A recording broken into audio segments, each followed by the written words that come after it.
Hello दोस्तों, आपका स्वागत है हमारे चैनल लर्निंग स्टोर में। आज हम आपको बताएंगे कि जब एक सोलर सिस्टम इंस्टॉल होता है और तब उसका जब बिल आने लगता है तो बिल को हम कैसे आइडेंटिफाई करें कि बिल ठीक आ रहा है, या बिल को कैसे देखें कि क्या हमने इंपोर्ट किया है, क्या एक्सपोर्ट किया है। और इस वीडियो में देखेंगे कि सोलर सिस्टम लगाने के बाद क्या हमको फ़ायदा हुआ है या नहीं हुआ है। कि कहने का मतलब ये है कि बिल को जाँच करना, उसकी जाँच पड़ताल करना, देखना कि बिल किस तरीके से जनरेट होता है सोलर का, और सोलर लगाने के बाद हमको फ़ायदा हो रहा है या नुकसान हो रहा है, इम्पोर्ट यूनिट, एक्सपोर्ट यूनिट। तो टोटल आपके जो क्वेश्चन है इस वीडियो को देखने के बाद आपके सब क्लियर हो जाएंगे। चलिए दोस्तों, मैं आपको दिखाता हूँ कि बिल जनरेट कैसे हुआ है और क्या क्या हमको इसमें देखना चाहिए। तो यह आपको एक उत्तराखंड पावर कॉरपोरेशन का बिल दिखाई दे रहा होगा। यह देखिए, यह मैं उत्तराखंड से बिलोंग करता हूँ, तो ये बिल जो है उत्तराखंड का है। और मैंने कुछ चीज़ इसमें हाइड कर दी है जो कि मेरी की इम्पोर्टेंट चीज़ है। बिल नंबर हुआ, मिट बिल नंबर हुआ, मीटर नंबर हुआ, तो आप इन पे ध्यान ना दीजिए। और चलो पहले मैं आपको बताता हूँ। ये देखिए, उत्तराखंड पावर कॉरपोरेशन का बिल है, उत्तराखंड से रिलेटेड है। और यह एक सोलर सिस्टम लगा हुआ है हमारे घर पे, तो ये उसका बिल है। तो जो हमारा कॉन्ट्रैक्टेड लोड है वो 2 किलोवाट है। सोलर सिस्टम हमारे यहाँ 3 किलोवाट का लगा हुआ है। बट ये जो है ये 2 किलोवाट का है। अभी तक ये अपडेट नहीं हुआ है, होगा या नहीं होगा ये हमको भी नहीं पता। बट यहाँ पे अभी 2 किलोवाट का है। 2 किलोवाट के ही अकॉर्डिंग हमारा सारा बिल जनरेट होता है। ठीक है, तो ये देखिए लेटेस्ट बिल है, 11/10/2025 को ये जनरेट हुआ है, अभी की डेट है। तो चलिए अब आपको दिखाता हूँ कि बिल जनरेट में क्या क्या हमको देखना चाहिए। मेरा नाम बद्री कुमार है, ये देखिए, बाकी चीज़ मैंने सबको हाइड कर दिया है। अब यहाँ से हमारी जो चीज़ें हैं वो आपको अब समझ में आएंगी। तो आपको ये दिखाई दे रहा होगा, इम्पोर्ट प्रीवियस रीडिंग। ठीक है, तो ये KWH में है और ओब्लिक KVH है। ठीक है, तो आप यहाँ से भी देख सकते हैं KWH देखना, अगर KVH देखना है तो यहाँ से देख सकते हैं। ठीक है, तो हमको KWH देखना है किलोवाट। तो ये देखिए, प्रीवियस इम्पोर्ट, हमने प्रीवियस मंथ की जो हमारी इम्पोर्ट यूनिट थी वो 1095 थी। और इम्पोर्ट प्रेजेंट रीडिंग, जब ये बिल जनरेट हुआ, जब ये रीडिंग ली गई, तो तब प्रेजेंट रीडिंग हमारी 1312, मतलब 1312 हमारी प्रेजेंट रीडिंग थी। और प्रीवियस हमारी 1095 थी। ठीक है, तो इसको इसमें से माइनस करने के बाद जो हमारा यूनिट आई है इम्पोर्ट की वो 217 यूनिट आई है।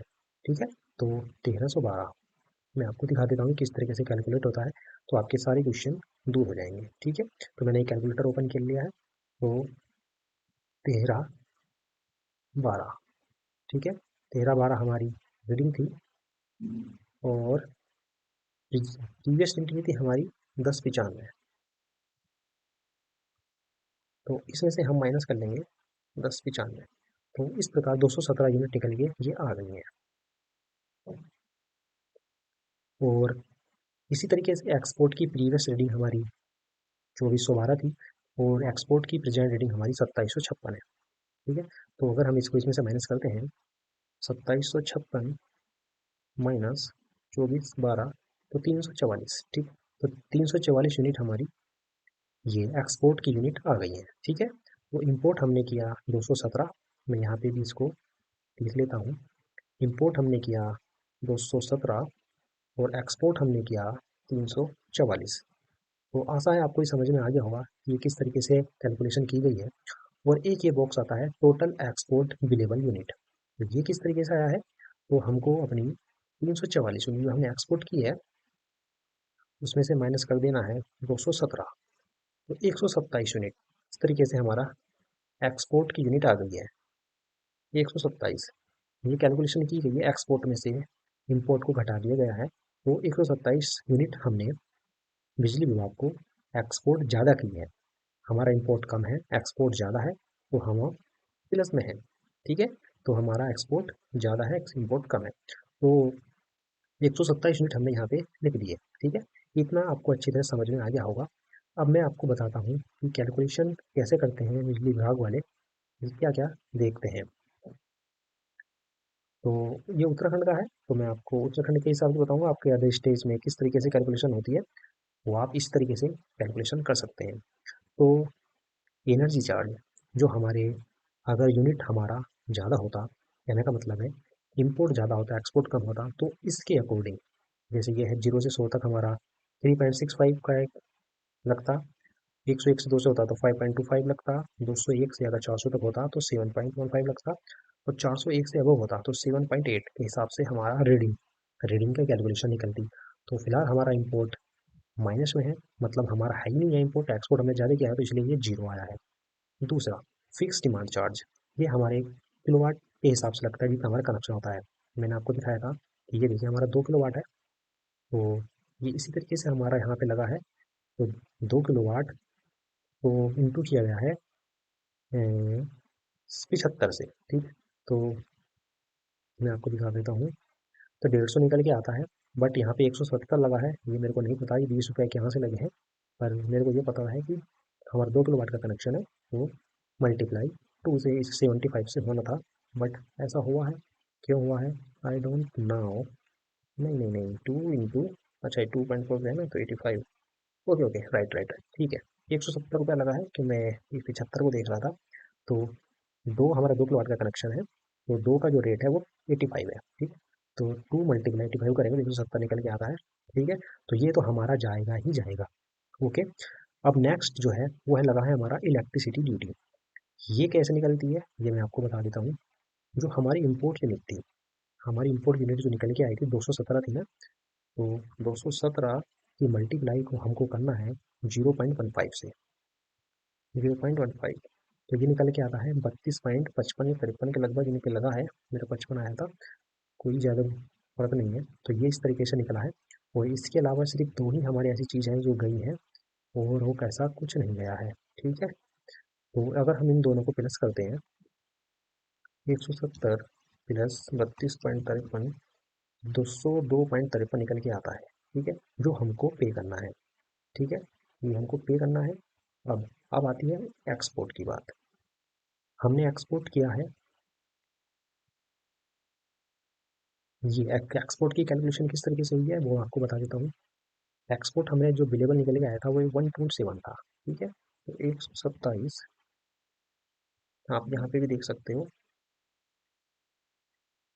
ये मैंने यहाँ पे भी लिख दिया था इसलिए,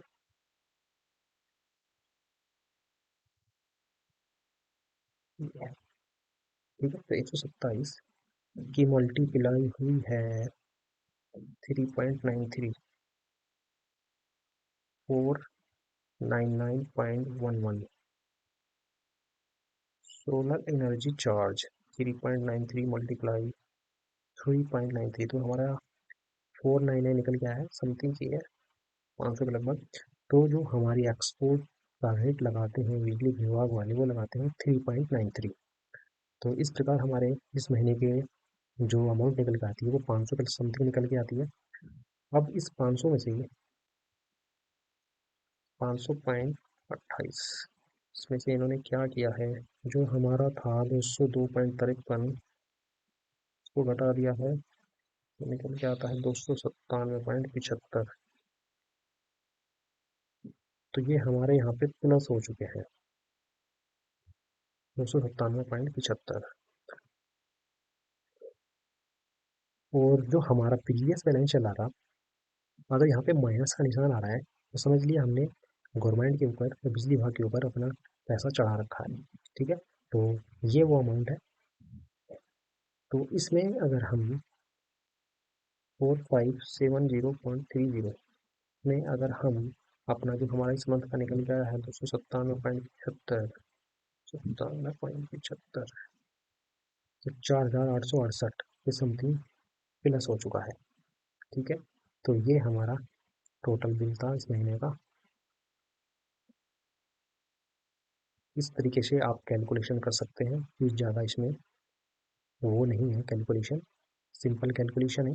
किस तरीके से मैंने आपको समझाया है, इस तरीके से भी आप अपने स्टेट में देख सकते हो, ठीक है दोस्तों। और अब आते हैं इसके निष्कर्ष पर, कैलकुलेशन पर, कि क्या हमको फ़ायदा हो रहा है सोलर लगाने से। आपके सामने रिजल्ट है कि हमको कोई भी बिल जमा करना नहीं पड़ रहा है, ठीक है। उल्टा हमने सरकार के ऊपर -400 ₹4,868 चढ़ा रखे हैं, मतलब उनके पास हमारे हैं। अब ये हमको मिलेंगे या नहीं मिलेंगे, वो मार्च अप्रैल महीने में जाके पता चलेगा कि मिलते हैं या नहीं मिलते हैं। और अगर मेरे से पूछो तो मेरे को तो बहुत फ़ायदा हो रहा है। बिजली का बिल बिल्कुल ज़ीरो है, और बिना कंजूसी किए हुए हम अपने घर के अप्लायंसेस को चलाते हैं। एसी चलाते हैं, गीज़र चलाते हैं, सब कुछ चलाते हैं बिना कंजूसी किए हुए। सारी घर की लाइट जलाते हैं। जब ऐसे पहले होता था कि लाइट को बंद कर दो, एसी बंद कर दो, बिल आ जाएगा, पर ऐसा नहीं है। अब हम एसी भी चलाते हैं, गीज़र भी चलाते हैं, सब कुछ बिना कंजूसी के चलाते हैं। तो मेरे से पूछो तो हमको तो बहुत फ़ायदा हुआ है सोलर लगाने का, जब से ये नेट मीटर लगा है। और रिज़ल्ट आपके सामने है, ये मेरा ये करंट का बिल है, जो कि आप देख सकते हो कि इस तरीके से हमारा बिल जनरेट हो रहा है। ओके दोस्तों, अगर आपको ये वीडियो अच्छी लगी हो तो वीडियो को लाइक करना, हमारे चैनल को सब्सक्राइब करना, और मिलते हैं इसी टॉपिक पर नेक्स्ट वीडियो में।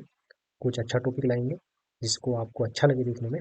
ओके दोस्तों, तब तक के लिए बाय बाय।